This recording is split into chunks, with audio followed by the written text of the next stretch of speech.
미국 트럼프 대통령이 관세 인상 방침을 갑자기 밝힌 지 하루 만에 협상 여지를 보였습니다.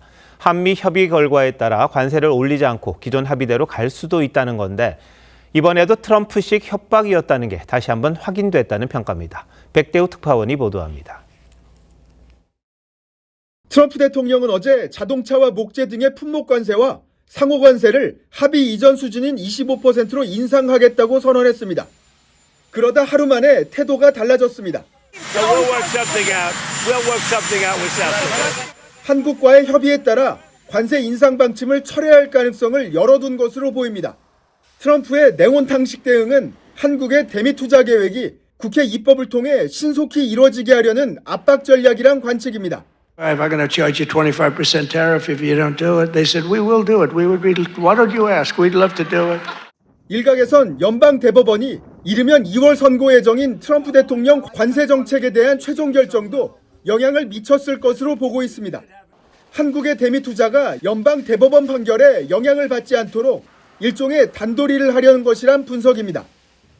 트럼프 대통령이 관세 재조정 가능성을 시사한 측면에선 그나마 다행이라는 반응이지만 대한민국의 대미 투자 이행 속도에 따라 언제든 비슷한 상황이 재현될 수 있다는 우려가 나옵니다.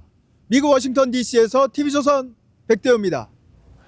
청와대도 상황 관리에 들어갔습니다. 트럼프 대통령의 관세 인상 발언 배경에 대해 이런저런 해석이 나오자 우리 국회의 입법 지연 때문이라고 못 박은 겁니다. 정부 책임이 아니라는 건데 문제의 진원지가 된 여야는 오늘도 책임 공방만 벌였습니다. 최지원 기자입니다. 청와대 김용범 정책실장은 트럼프 대통령이 어제 지적한 건 한국 정부가 아닌 국회였다고 말했습니다.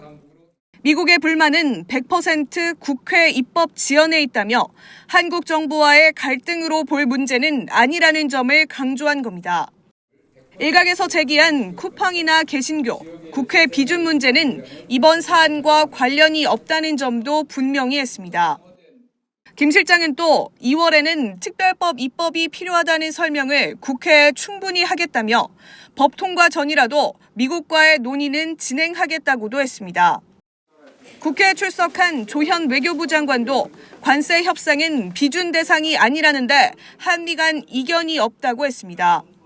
트럼프 대통령이 우리 조인트 팩트시트에 대한 국회 비준 동의가 없어서 이번에 저런 입장을 밝힌 것은 분명히 아닌 것으로 보입니다.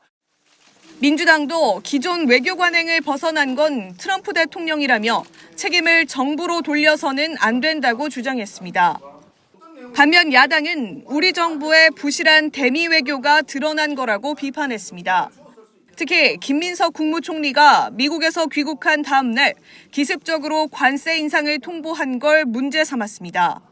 해방 이후에 국무총리가 고유 업무로 가서 방문한 건 제가 처음이라고 한다. 이러면서 매우 자랑스러워하고 한 라인이 아니라 핫바지 라인이 되었다. 아무 작동이 되지 않는 라인.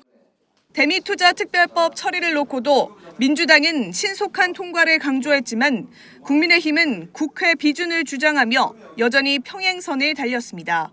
TV조선 최조원입니다.